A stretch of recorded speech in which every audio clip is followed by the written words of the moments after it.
tuning in. Hey guys, welcome to Tech Talk. I'm Ryan. And I'm Will. And today we've got a special episode for you with our guest, Mr. Pakman. Hi everyone, it's nice to be here. Yay! So we have some great topics for today, including Tesla and their new announcement about all new cars, and the future of Tesla and how that's going to work out. Apple's new announcement for tomorrow, and the future of AI assistants. And yeah, let's start the show. So we're going to talk about some Tesla first. They had an announcement on a couple days back, and it was that all new cars, including the Model 3, will have autopilot, and Autopilot 2.0 is going to be coming out in the near future. But if you have an older car, it has to be manually replaced. So, Mr. Pakman, you own a Tesla and you drive a Tesla. So what do you think about this announcement? Well, the announcement is really significant. What Elon said is that every new car you buy starting last week, Model S, Model X, and the forthcoming Model 3, has all of the hardware that the car will need to have to be fully autonomous, to drive itself totally without any human interaction. They call that level 4 or level 5 autonomy. And it doesn't mean that the car's ready to do that yet, because there's a bunch more software work they need to do, but that software can just be downloaded onto the car over the air updates. So it was a big announcement basically saying if you buy a Tesla, you're going to be buying a self-driving car. It will, within a few years, and it will progressively get more and more autonomous, but within a few years, it'll be a fully self-driving car. And that's an incredible moment. This is really the first car company to commit to selling a car that will be fully autonomous. So I think that's incredible. The other super meaningful thing about it for people who are autonomous driving geeks is that Tesla is going to use a combination of just vision systems, so 8 cameras around the car, ultrasonic sensors, and 1 radar to do autonomous driving. They're not using something called LiDAR, which you guys know a little bit about. Yes. Which is a more precise mechanism for measuring distance, but it's very expensive and it's not all that reliable yet. The parts break a lot. So that's a big difference from the way, let's say, Google does it. So I think it's an incredible announcement. Got me very excited. I think it got everyone who's interested in self-driving cars and autonomy in general very excited, because pretty much just saying the future is now and the future is here. And I also think that the way they're implementing it, where they're just kind of, for lack of a better word, future-proofing it, and they're giving you the complete opportunity in a couple of years to have a fully autonomous car, is a very, very interesting prospect.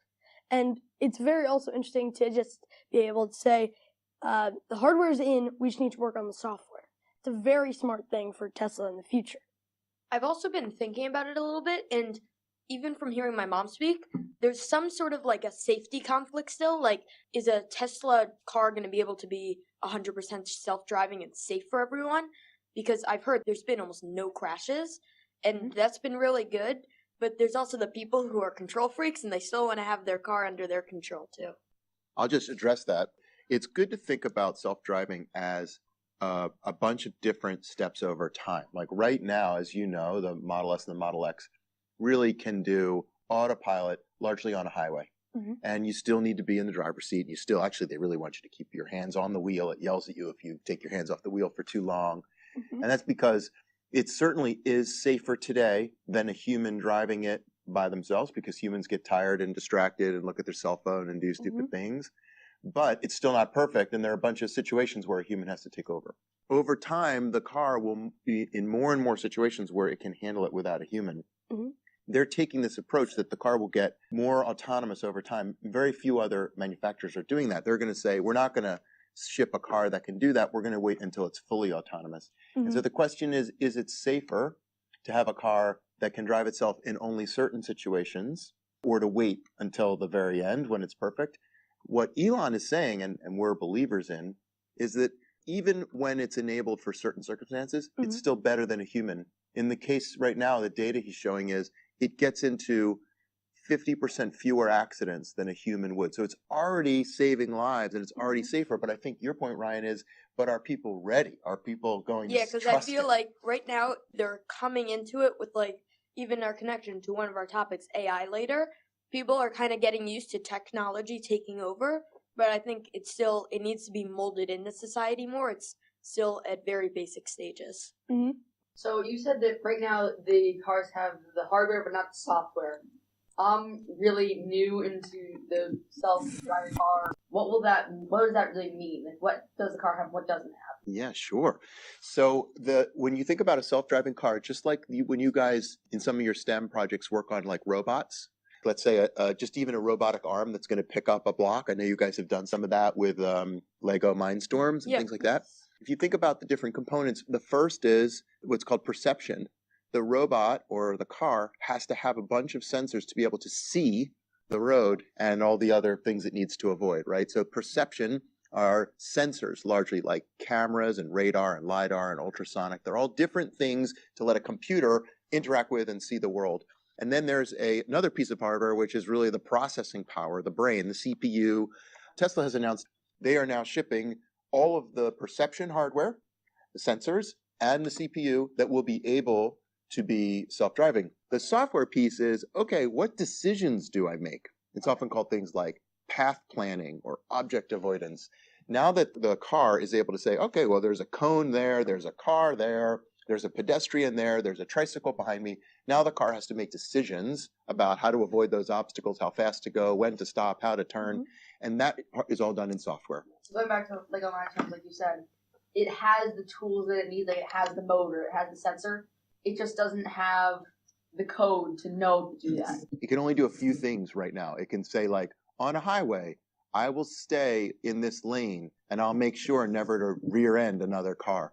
But it doesn't have the code in it yet to say, when I'm driving on a slow country road and a dog runs in front of the car, I should stop and avoid it. It doesn't have the code to effectively make those decisions. So it doesn't have like the self-parking or self-drive. Like, you know how I've seen a lot of commercials right now on YouTube for this, and there are these cars that are self-braking. Does it have that in the artificial intelligence of the car? It does have self-braking to avoid a rear-end collision. Let's say it was sitting at a stoplight and some car came from the total 90-degree angle side and was heading for it and about to hit it. It doesn't know to drive out of the way, for instance. Yeah, so it doesn't have that type of intelligence yet. Right, and that's all just software, right, guys? You got to train That's still the amazing. computer and write it. Yeah. And I didn't know if you heard this news. So yesterday, there was a truck driving it was a 120-mile beer run. It was a truck driving about 500,000 cans of beer for about 120 miles completely autonomously. So do you think that this technology that Tesla is really taking, could it be used, implemented in other cars like a truck or maybe even a motorcycle in the very far future? So it's not just like a Tesla car, but many other cars in the future. Yes, what you're referring to, and thanks for bringing it up, is a company that Uber recently bought called Otto. There's some friends of mine that I've met with a number of times, and they have all of the technology to do effectively full self-driving trucks on a highway. Again, kind of similar to some of the stuff that Tesla does today, except in their case, the driver does not even need to sit in the seat or keep his or her hands on the wheel. The driver sits in the cab, which is like the back part of one of those big 18-wheel trucks, and can sit it like a couch and watch it, but doesn't have to sit there and take over. And so that technology works. On highways, though, similar problem. When the truck needs to get off the highway and drive on the side roads to complete the delivery of the beer, the driver has to get in and take over. So this just shows you kind of where the state of the art of self-driving is. Good on highways, not great on the streets yet. But you're right, you're going to see it on trucks. You're going to see it maybe one day on school buses. You're going to see it on cars. You're going to see it on delivery vans. We're going to see it everywhere. That's a lot. So personally, I don't think that it's completely ready yet because I think that people will be able to find ways to hack this and take over the car, and that will become very dangerous. But the thing is, people can do that now with any regular car. That's true. So it's more of if it's going to happen, but when it's going to happen, and how long they can prolong that issue. And then also, doesn't this bring up the other question of, in the future, should we still have steering wheels in the car if we want to take over? Yes, because as you mentioned, some people are control freaks and do like control over their car. And also, And we mean control freaks in the nicest way possible. yes, we do. But if you think about it, all of these kids, all of us, when we learn to drive, we could learn in a couple of years, like our kids or our grandkids may not even need to learn how to drive. They could just be in an autonomous vehicle. I think for single model, learn how to drive, go through that whole experience, and yeah, you will need a steering wheel. But if you just are completely fine with not knowing how to drive a car, or not knowing how to park and just letting a car park itself, then I think, yeah, you wouldn't need one. So, yeah, I think you're fine. I think that it's going to be a little bit hard though, because people will misunderstand it and think that this car can drive itself completely safely. That's not true. Like you guys said, it needs someone to be there just in case. But I think that people will say, oh, it's artificial intelligence. It knows how to drive itself. I won't need to do anything. I can just lie back and close my eyes. I think the problem with that statement is that we're talking about many years in the future when this technology, hopefully, based on how fast it's growing now, that would be true. But if we're talking about right now, then yes, like Mr. Pakman said, you do need to have your hands on the wheel and you need to really make sure that you're in the driver's seat and doing all of this.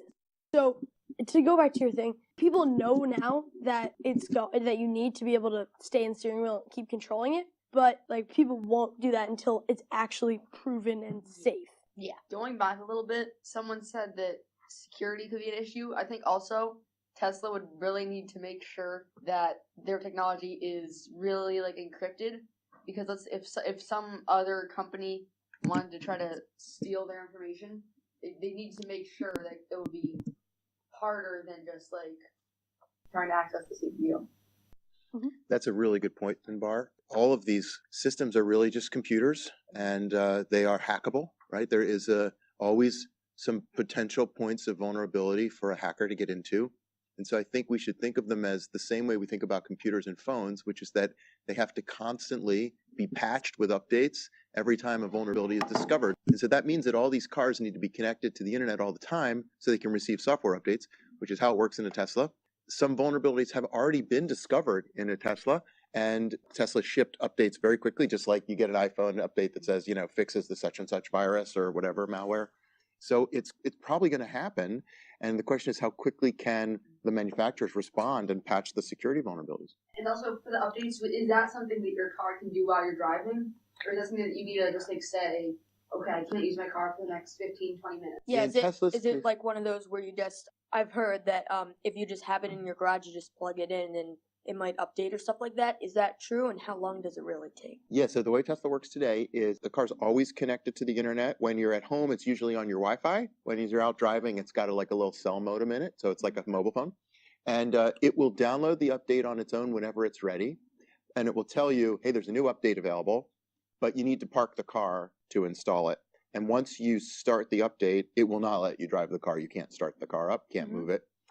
It tells you usually, in all the updates we've seen, Sam, like an hour and 40 minutes what it says, and it always takes less time than that. So I remember when we were going to a party a while back and you took me on a ride in the Tesla, the whole pulling out of the garage idea, because I was thinking about that, and I was thinking about how you were talking about how Teslas aren't as if they would need to work on if there's a dog or something getting out of the way. Because when I see it and when I've experienced it, it's a very, go from point A to point B, and if there's something in the way, they're not going to avoid it. Have they updated that since I've noticed it, or you have to make sure everything is clear, that's still, and if something happens, then that's a human's fault, not the car's fault? Right, so I think you're talking about this feature called Summon, which lets the car go into or out of a garage or a parking spot without you in the car. And it works pretty well. It's not perfect. The car generally won't hit anything. So if the car's backing out of the garage and there's a dog there, I think we sort of tested it. We had our dog accidentally in the way, and I don't think it'll hit the dog. It certainly won't hit like the side of the garage, or if the garage door was closed and you summoned it, it knows to open the door. So it will pretty much avoid obstacles. But have we had any problems with it, Sam? No, the only problem was when we first got the car, it couldn't get up the little lift to get into the garage. So we kind of watched that change over some time, and now it's fine. It's kind of learned how to get over that lift and back out safely. That's a great that's a great example of machine learning and the machine working over and over again until it knows, oh, there's a lip here, I need to up the suspension or stuff like that. And I think that's also a part of Tesla and how advanced they are, is because they do learn from their mistakes, and the car learns from it and knows that, oh, there's a lip here, so I need to make sure I can get over it, which I think is a very, very interesting prospect for cars in general. Let me just ask you guys a question. You're about 13 years old, you guys, right? Yeah, 12, So within about 3 years, you're going to be able to get a driver's license, but you're growing up in a world where you have Uber available to you, so you Mhm. actually don't have to own a car. You could call one. And within 3 years, there will be some self-driving cars on the road, probably the Tesla Model 3, and certainly more and more each year. Do you guys want to get driver's licenses? I think I still would personally because to me, driving in my family too, it's kind of such a thing. Like my dad and my grandpa, we have cars. It's fun to drive. I've been out on a track a few times with them. It's a lot of fun. So I think that even if it's just for fun, you should still have a driver's license because who knows what Uber's going to be or how the life's going to affect you. You really want to just start with a driver's license. And to build off of Ryan's point, I would also like a driver's license when I have the opportunity to. Because the need to stay in the car and stay in the driver's seat, isn't it technically, like, by law, if you're in the driver's seat and the car is moving, you have to have a driver's license? I think that's true. So even if you did have a self-driving, like Tesla Model 3, and they need you still in the front seat, you would still need a driver's license for that car. And I also think if you bought a Tesla, you're going to want to drive it manually. Like that's part of the fun of owning a car, is driving it yourself. A self-driving car kind of takes it out of the fun sometimes. Dad, you said it yourself when you first got the car. You were like, I don't want to use autopilot. It's too fun to drive. And you just like, you saw the acceleration and you just said, I want to drive this. And then you're like, it's also cool to see autopilot work, but it's like really fun to drive. So, do you want to get a driver's license? Yeah, I want to get one. I also agree with what everybody previously has said. I also want to get a driver's license, but the idea of a self-driving car and you not doing anything, I would much prefer being able to like shift gears and move the car yourself. I think that having a driver's license is very important because you're in a bad situation and you need to get away from it. Calling Uber takes a couple minutes. Like you can't wait. Like something bad happened and you can't just wait there. You have to go. And so having a driver's license is important for that situation. And so I think that's one of the reasons why I think I want to have a driver's license. Also, I know that I believe in California the law is you need to have your hands on I think you need to touch the wheel every 10 seconds, something like that. I think also though, with the new technology, a lot of the laws will start to evolve. It'll say, every minute, every 2 minutes. Once the technology becomes more reliable, I think that people will start to realize that you don't always need to be touching the wheel every 10 minutes or 10 seconds.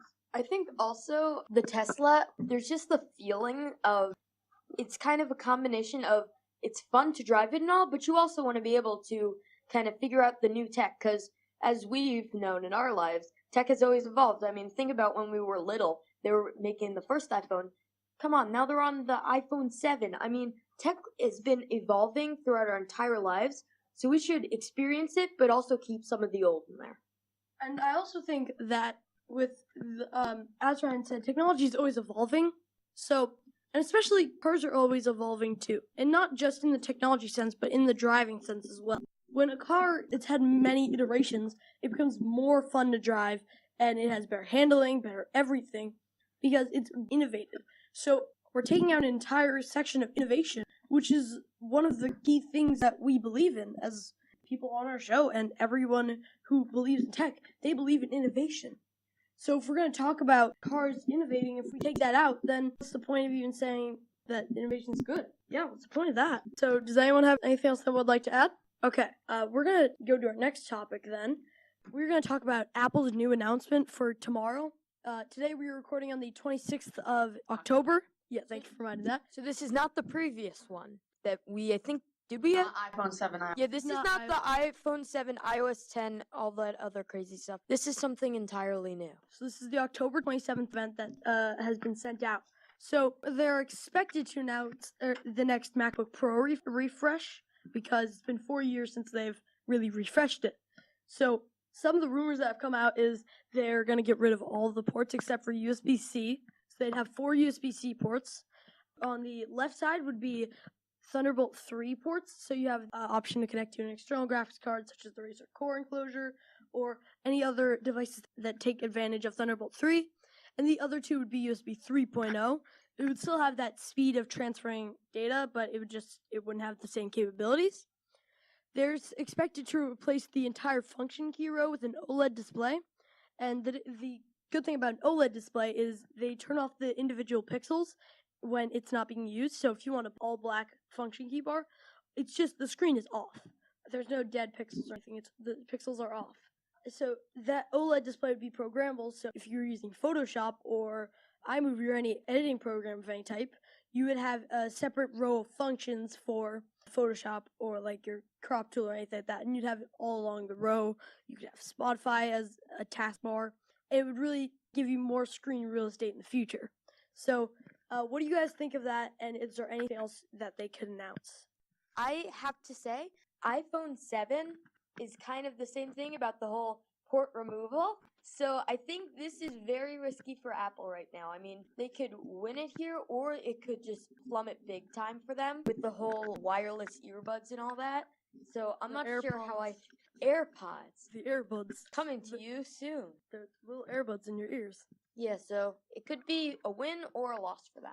Is Apple getting rid of the headphone jack again? Yeah, they are. R.I.P. headphone jack. Honestly, Hey, bro, if they pass do me the this- dog. If they do this once more, I am like a huge Apple geek. I'm never Done. gonna buy another You're Apple just product so again. done. I don't want to pay for wireless headphones. just I gonna already say- have two great pairs of headphones and Me a good too. pair of earbuds that are wired. I don't want to have wireless. Hey, earphones bro, or pass me the that. dongle. Bro, pass me the dongle, bro. Yeah, so There's also a rumor that there's going to be Apple Pay with a fingerprint scanner to unlock your computer and to pay without having to put in a password. On that little LED bar. What do you think of that, Sam? I think it's really cool. I was waiting for Apple to make a computer with or a laptop with a fingerprint scanner because I haven't really seen that. I know there's like other companies that have made like little scanners that you plug into a USB port, and I was waiting for them to put that into a computer. Zach? Actually, what you guys were saying about the headphone jack, you can plug headphones in to the place where you would normally charge your phone. but They what if you're have- charging your phone and you want to listen to music and you don't have your computer and all that? So there could That- be a million possibilities where it's still crazy inconvenient. That is the problem that my dad and I have had because we like to listen to books on our way to school and stuff like that, and that's why he has chosen to boycott the iPhone 7. He is not going to get the iPhone 7 because he can't listen to music or listen to a book or anything like that I'm at going the to keep same him time from my as iPhone he 6. can charge his phone. And you had mentioned the wired earbuds. So just to clarify, we're talking about the lightning port earbuds based instead? Yes. That's what you're talking about? So, yes, what we were talking about wired earbuds. We're talking about 3.5 millimeter Yeah. earbuds and Yeah. audios. Going back to what I was trying to remember, I think it's very annoying for all those companies that were trying to make earbuds for Apple Mhm. or most iOS or Android devices that could actually plug into the headphone jack. I know a lot of people who had really nice headphones and can't plug them in anymore because they made it into a charging port. Mm-hmm. Maybe they could make a second type of like they could make the iPhone 7 and then the iPhone 7 jack where you could just have yes, the iPhone 7 jack is the Maybe don't next that. revolution. I'm totally down with that. And iPhone 7s jack. You guys are pointing out, I think, some of the challenges with a port transition, right? When you move from an old port to a new port and the frustration that mounts and you need a new splitter or adapter, all this. I'm excited that they're finally going to up some of the processing power of some of their laptops. I mean, I've been on a MacBook Air for years, and they've only barely updated that. I think the last update to the Air was like in March or April last year, and all they did was bump the memory of it.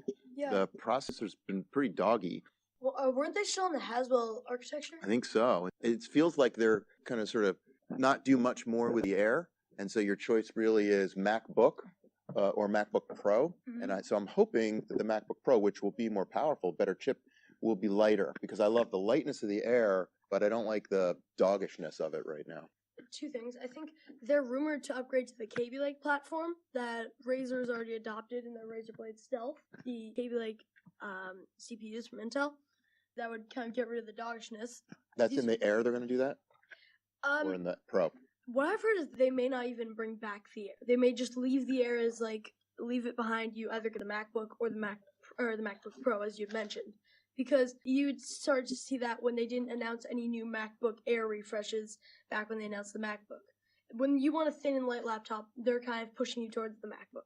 I think that it would be thinner if they did get rid of the ports and replace them with all USB-C ports, but you would also have to factor in the amount of power that, because the MacBook Pro was used for power users, so they always had a large battery in it, and it was always used for power users. So unless they find another way to make a battery so thin and light and still power the Kaby Lake processor, 8 gigs of RAM, all this stuff that's already rumored and will probably be in the new MacBook Pro, if they can find a way to power that efficiently and thin, then they can keep the size down. But I think anything that would be holding it size-wise back is the battery.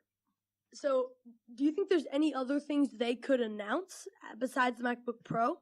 The rumors for some speed bumps or chip improvements in the iMac, I believe, right? Ooh, interesting. I would also hope for a Mac Pro refresh because they haven't upgraded that trash can for 4 years. I mean, look at the size of that thing. You have an 8-core trash can that is 3 generations behind, And you have a trash can inside of a trash can. Who needs so many trash cans? Can I ask you guys just a question about Macs in general for gaming? Yes. I don't really use Macs. I would definitely want to hear about that, like what you use for gaming. Do you think there's a chance that Apple's top-of-the-line MacBook Pros will have some of the graphics horsepower processing required for good gaming? I'm not sure yet because because gaming right now, there's a bunch going on. Mm-hmm. I mean, there's a few consoles that have been revealed, a few types of stuff like that. But I mean, me personally, I'm going to play a game. I know I might get some hate for this, but I go play on my Wii U, but Nintendo Switch. Get ready. And I think also we have to talk about Apple's relationship with AMD in the future. Because with the Polaris series GPUs that AMD has rolled out for desktops, they haven't really pushed any mobile graphic solutions. NVIDIA has been the one who's been pushing the graphics. But ever since, I think, the last refresh, they've been using AMD graphics in their Mac, their Mac iMacs, their Mac Pros, their MacBook Pros, their MacBooks. It's all either integrated Intel graphics or AMD graphics. So I think if you're talking about the MacBook Pro, they would have some graphics from AMD. But if we're talking about the Mac Pro, they could get an NVIDIA graphics card in there. Sam? I also think gaming is much more than just a display. It's peripherals, it's keyboards, it's mice, it's comfort, like with the gear, chair. right? It's your desk, and that all together makes a setup, and that's what people want. That's why the new Razer Blade Pro has a mechanical keyboard. The 17-inch Razer Blade Pro that's $3,700. Yeah. It's a little above my price range. We're gonna just go down the line. So Colt. Actually, I'll pass it off to Finn because I Okay. see he has an amazing piece of research. So Finn. So your turn. I just looked on Amazon a little while back. I was crying on the inside because Apple got rid of the headphone jack. I'm now looking on Amazon and I'm really happy because I just found a splitter. It's $35. It's not that bad. $35, not that bad. But it's a splitter. It has the headphone jack and the lightning. So you can charge and listen. You can charge and listen at the same time now. So I think it could just be that people are too lazy. But I think when something like that happens, a lot of people tend to overreact, and I think a lot of us just get sucked up in the vortex of this is terrible. But did you know that it takes courage to get rid of a port? It just takes courage. All right, Zach, you want to say something? Back to the thing you said about gaming. I'm not personally a big gamer on the Mac myself, but I used to play Minecraft on the Mac, and so I think that they will improve that because I do know a lot of people who play Minecraft on the Mac, and they say, oh, it's not good. It's a lot harder than what I've tried on other computers. And so I think that Apple has almost definitely gotten some feedback like that, and so I think that they will definitely try to improve that because it's just hurting the... So, forgot to mention, Mr. Pakman, you had a second part of the question on what do you use for gaming, if I remember correctly. You guys would just like to go around the line and just say, I would like to start. Sure. So my main sources are my Wii U and 2DS. But I gotta say, for any type of online gaming, I do have to like my Surface because it's Microsoft. Microsoft's great for gaming, and I have fun with it. Play sometimes with some friends online. It's pretty good. I built my PC, as some of you may know. I just actually yesterday ordered a GTX 1060 for my PC. Like Mr. Pakman just got like this great look there. So I use that mostly for gaming. I have an Xbox One. Sorry, on your gaming PC, can you just let us know your specs? It is an AMD Athlon 5350. How many cores that? It's 4 cores. I have 8 gigs of RAM, a GTX 1060 coming tomorrow. Yay. And then if you want storage, I have a 1.5 terabyte hard drive and a 256 gig SSD. So As well as Will, I built my PC. That's what I use mostly. I also have an Xbox One, an Xbox 360, and a Wii that just broke. Is it back now? Yeah. So I thought my Wii broke for a little bit too, but turned out just to be a software glitch. But it did get me a Wii U, so I gotta give some kudos to the Wii for breaking down. What's in your PC? oh boy, Will knows this better than I do. I think I actually know his PC specs better than he does. May I take the lead? Yeah. So if I'm correct, it's an FX 6300 and then a 960, and I don't know anything else. I just remember that. We that's just the mysterious. We just piece. upgraded my memory and storage. So, I have no clue now. I just know those two. Do you know your new SSD? I haven't seen it yet.